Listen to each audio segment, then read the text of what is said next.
tribalistic construct of communities and societies. Everything is so tribalistic. In fact, a term I used this week in another conversation is, now it's gotten so bad, the world is more and more made up of people who are a tribe of one.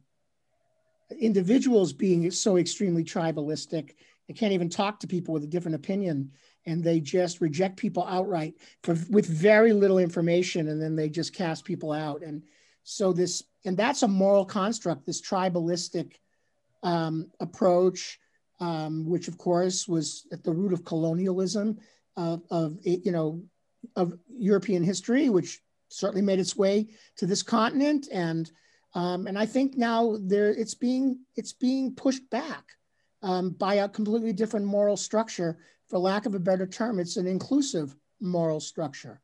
Some people would like to reduce that debate to like capitalism and socialism. I don't think that's the best way to have that conversation. I think there's a way to create inclusive communities, inclusive organizations, inclusive structures, inclusive social policy, and inclusive means not just including all people of all experiences, backgrounds, races, et cetera, but it means including all creatures of the world. It includes the environment, it includes the climate, it includes the planet itself as an organism itself. And there's just an inclusive structure that I think people would like to be able to develop in contradistinction to the tribalism, which we're seeing now to the extreme, really, in some ways. That's the first part of the answer, Sharon. And I think, therefore, what can we do? I think this is going to be, how much of it we'll all live long enough to see, but I think this is going to, because I think the universe is inclined to goodness. And I think I'm told, am I observing this, birth is a painful sometimes experience.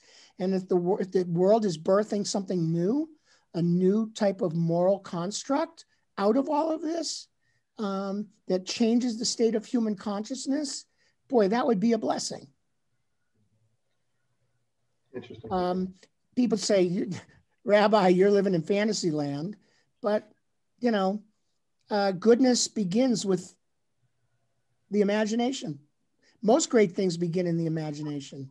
And people are starting to have different kinds of conversations that weren't happening before COVID-19 or before a lot of things that happened in 2020. And as horrible as 2020 has been, I think it also is going to be, it's going to give way to, I hope, a lot of blessing and a lot of enlightenment. Hope, I hope. Halavai. Yes, Kim. Thanks so much. Well, I look forward to the next one. Okay, great. Me too, for sure. Yeah, this was great. Thank you. Thank you. What time did we say we were doing this?